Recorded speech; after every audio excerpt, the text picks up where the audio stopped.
dentro sabia que tinha gente entrando. A barulheira que tinha. Os filmes que passavam lá já estavam próximos à censura. Filmes de 1h30, 1h40, quando chegava lá, tinha 50 minutos, estavam todos cortados, todos riscados, né? Era o fim. Mas para mim era ótimo porque eu estava vendo os filmes que eu não tinha visto até então, porque eu não tinha 18 anos. Foi lá que eu fiz parte da minha educação cinematográfica.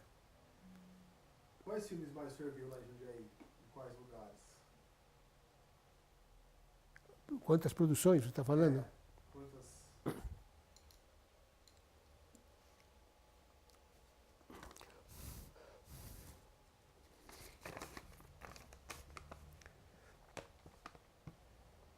Crepúsculo de Ódios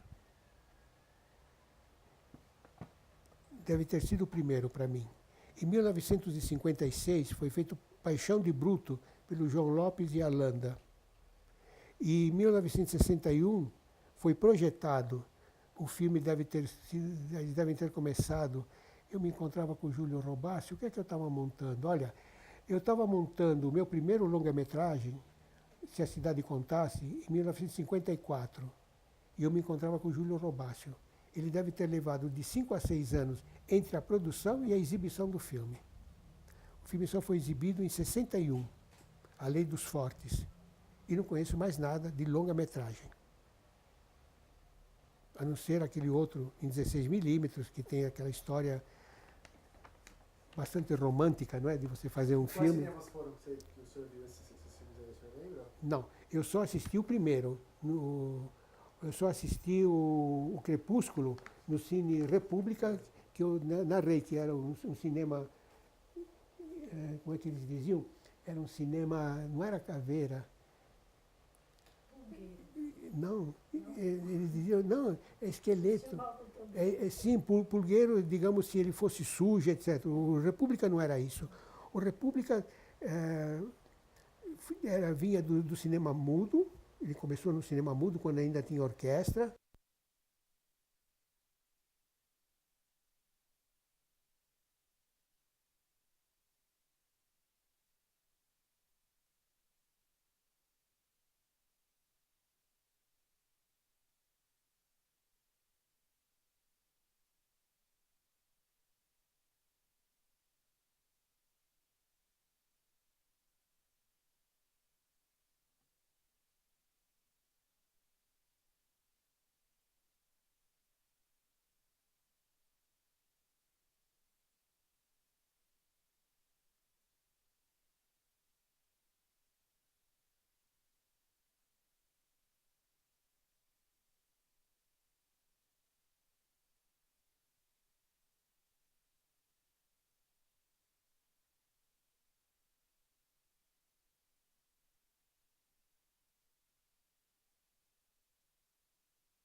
Cinema se vende na calçada. Pronto, pode sentar. E quando era o momento dos filmes do Mazzaropi serem exibidos, ele reunia todo o staff dele e dizia, não se esqueçam que a segunda-feira, né, dia tal, que dia tal a gente vai exibir o coisa. E cinema se vende na calçada. Então, você tinha, o cinema devia ser muito bem iluminado, deveria ter um stand não era fotografia ou coisa, o stand era uma coisa de 3 dimensões. Tinha mais ou menos 2,5 por 2,5, e ele tinha 3 camadas, uma na frente, uma no meio, mais alta, e uma terceira, como se fosse linha de fuga. Hoje já não tem mais isso, mas tinha stands. Tinha os cartazes e tinha as fotografias. Eu comprei isso, eu faço muito desses coisas sobre o Mazzaropi. Eu tenho 19 cartazes e devo ter umas 40 fotografias, todos enquadrados, tudo pronto. É só chegar num lugar, colocar o preguinho lá e começa a exposição. Podia levar para o nosso, lá para Jundiaí, né? Eu tenho também um desses, igualzinho, sobre a boca do lixo. Tenho um outro sobre a Atlântida. Eu tenho as fotos do os filmes da Atlântica pegaram fogo, que não existem mais. Não existe filme, não existe roteiro, não existe fotografia, não existe nada. O estúdio pegou fogo e caiu o teto. Aí vieram os bombeiros, o que sobrou, a água destruiu. Não sobrou nada. O Burle, eu montei, quando ele morou em São Paulo, eu montei os curtas e os longas dele, fiquei muito amigo dele. Ele já em vida me deu muito material. E depois que ele morreu, eu ajudei a família a reconstituir todo o material e me deram, eu disse, para mim não, se vocês doarem para a FAAP, que é o lugar que deve ficar para mim, aqui dentro de casa sou eu, vejo, né? Então ficou na FAAP, eu tenho todo esse material e parte que eu conservo para mim, né? Aí dentro eu tenho muito material, os negativos, e também estão todos enquadrados, é só chegar no local, pendurar. E tenho lá em cima uma fotografia de 1,5 m de largura da segunda chanchada da Atlântida. Tristeza não pagam dívidas. Não, não adianta chorar. Retomando o momento que eu gostaria que você retomasse, que você estava falando da estreia, quando você viu o filme, daí cessou Da estreia, do Crepúsculo, né? Não, acho que já tinha falado do Crepúsculo, a gente estava finalizando a questão do cinema de rua, né? eu estava falando sobre o Cine Olido, o primeiro de galeria. Você ouviu? Você estava contando quando você foi pagar uma conta, tio, e aí percebeu que era esse que eu uma vez, eu era bem criança, e fui pagar, meu tio foi pagar umas contas, ele tinha uma oficina mecânica, não sei do que era, eu fiquei abismado, porque em vez de paredes tinha camarotes e frisas. Aí ele voltou novamente a ser um cinema. E depois, no Brasil, o Cinemascope estreou no Cine Coisa, porque ele era muito grande, ele era largo. Não só ele era comprido, ele era muito largo. Em 1954, no 4º centenário, quando teve o Festival Internacional de Cinema, tentaram projetar o Napoleão Mudo, do Abel Gance, lá. Só que eles não conseguiram ter um interlock entre 3 projetores. Precisava ter um motor com um eixo para dar a mesma velocidade aos 3. Eles não conseguiram isso, então o filme só foi exibido com um projetor. Levou uns 20 anos para ter a primeira projeção com 3 projetores, foi feita durante uma das bienais. E depois o Cine Sesc fez outra vez. Não me lembro se tem alguma outra. É uma mão de obra terrível você montar aquilo tudo. E depois de um cinema fuleiro, né, que era do Pasquale Segreto, lá do Rio de Janeiro. Então, esse cinema, à medida que os anos iam passando, eles iam acrescentando mais alguma coisa, dando uma nova pintura. Ele foi sobrevivendo. Foi, durante um tempo, ele chamou-se Cine AC, AC. E eu não sei exatamente o que significava AC. Eu sei que era um cinema que só projetava jornais e documentários científicos. Era muito barato. Isso nos anos 40, eu estava no Grupo Escolar Marechal Deodoro, e foram vender lá ingressos a 10 centavos, 20 centavos, uma coisa extremamente popular. Também passou por isso, e depois, quando terminou, ele era um cinema, era o único cinema do centro da cidade que passava seriado. Portanto, para o cinema de classe D. Nem classe B, nem classe C, um cinema de classe D, não é? Ali derrubaram todo ele, com as casas ao lado, e subiu Olido, o prédio Olido. E embaixo, o Cine Olido, que depois foi dividido em 2 e hoje está dividido em mais. Hoje pertence à prefeitura e lá tem uma área de ballet, uma área de literatura, uma área de artes plásticas, cinema e projeção.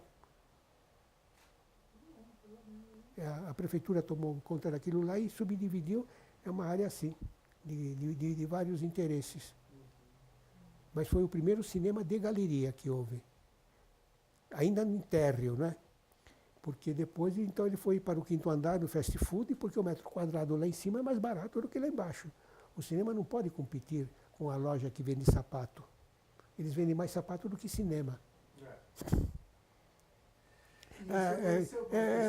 Desculpe, como eu sou um antimarxista, então é bom que fique claro que o cinema vai atrás dessas coisas. Por que acontece isso? Né? Porque a classe B e C, que era de público, era quem financiava o cinema. A gente ia no mínimo 2 vezes por semana. Eu era mecânico naquele momento, eu era mecânico torneiro. Você está olhando assim, eu tenho os 10 dedos. Eu era mecânico torneiro naquela época e todas as noites eu ia ao cinema. Eu tinha dinheiro para ir ao cinema todas as noites, sábado e domingo, à tarde e à noite. Hoje, eu preciso pensar muito antes de pagar um ingresso de cinema. Porque naquela época era baratíssimo. O ingresso custava $0,50. Hoje, quantos dólares custa? E isso fez com que o cinema se tornasse de classe A. Hoje, quem vai ao cinema é aquilo que o Roberto Santos tanto desprezava. Eu não quero aluno de universidade, eu não quero intelectual, eu quero corintiano. Isso acabou. É tão caro que corintiano não pode ir ao cinema. Então, passou para ser a classe A. Sendo um cinema de classe A, também o filme tornou-se classe A. Porque na minha época não dava para existir o Fellini, nem o Kurosawa, nem o Wim Wenders. Quem sabe nem o Woody Allen. É provável que nem as comédias do Woody Allen seriam entendidas pela corintianada. Teve isso. Só que antes, se você construísse um cinema com menos de 1.200 lugares, ele era antieconômico. Hoje, se você construir um com 500 lugares, possivelmente venha a ser antieconômico. Mas o senhor também não considera que hoje, quando você pensa em termos de produção, em todos os aspectos é mais fácil, mas também os filmes são tão interessantes assim, hoje? Por exemplo, vou pegar no meu município, Jundiaí. Se eu tiver 5 filmes em cartaz, esses 5 filmes podem estar passando em shoppings diferentes, em Jundiaí, Campinas e região. E eu não me interesso por nenhum deles. Não sei, naquela época, os filmes eram feitos pelos donos do estúdio. Existia a ditadura do estúdio. O dono do estúdio, antes do próximo ano, ele reunia o seu staff e dizia: para o ano que vem nós vamos fazer 12 musicais, 5 faroestes, 4 policiais, sobre a família, 3 ou 4 sobre a infância, alguns sobre a juventude, que as crianças iam no cinema, hoje não vão mais. A juventude ia ao cinema, porque acabava a infância, tinha já o filme para a juventude, e depois o filme, né, infância, juventude e adultério. E isso fazia com que você era... a minha cultura foi feita dentro do cinema. Eu aprendi geografia assistindo cinema. Eu posso ter aprendido história erradamente, principalmente a Revolução Francesa, feita pelos norte-americanos, dentro do cinema.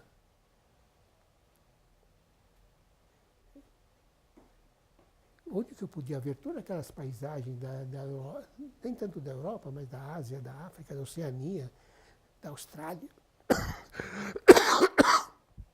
Cinema.